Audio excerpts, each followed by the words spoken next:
કોંગ્રેસમાં ગુજરાત પ્રદેશ કોંગ્રેસના પ્રવક્તા હેમાંગ રાવલે ગંભીર આક્ષેપ કર્યો છે કે કોડાસર અને સિંગરવા વિસ્તારોમાં ગરીબ આવાસ યોજના માટે ફાળવવામાં આવેલા પ્લોટ્સ ઉપર ગેરકાયદેસર બાંધકામ થયું છે।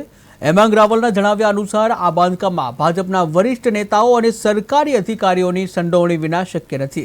ત્યારે આશ્ચર્યજનક વાત એ છે કે આ ગેરકાયદેસર બાંધકામના સ્થળોએ પ્રોપર્ટી કાર્ડ પણ બહાર પાડી ગયા છે અને જે સત્તાધીશોની સંડોવણી દર્શાવે છે। કોંગ્રેસના નેતાએ આવનારા દિવસોમાં આ મુદ્દે આંદોલન ચલાવવાની પણ ચીમકી ઉચ્ચારી છે। આવો જોઈએ કોંગ્રેસ પ્રવક્તા હેમાંગ રાવલે શું કહ્યું।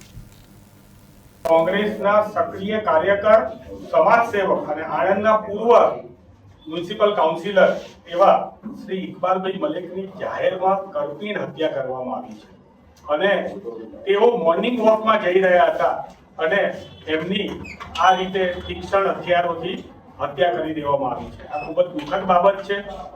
અમે અત્યારે તેમના કુટુંબીજનોને સંવેદના પાઠવીએ છીએ અને સરકારને અને ખાસ ગૃહમંત્રીને અમે કહીએ છીએ કે આપણે તો અહીંયા એવું કહેવામાં આવે છે કે 24 કલાક ગુજરાતની અંદર બહેનો દીકરીઓ આરામથી ફરી શકે છે।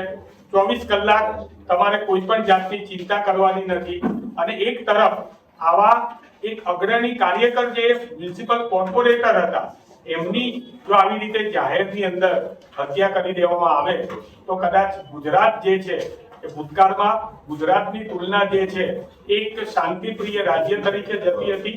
આજે ગુજરાતની તુલના બિહાર અને યુપી એમના ત્યાં કોઈ પ્રસંગો બને છે તો એવું કહે છે કે અહીંયા ગુજરાત જેવો માહોલ થઈ ગયો છે, એટલે કે કાયદો અને વ્યવસ્થાની સ્થિતિ છે એની પણ ચાળી ખાઈ છે।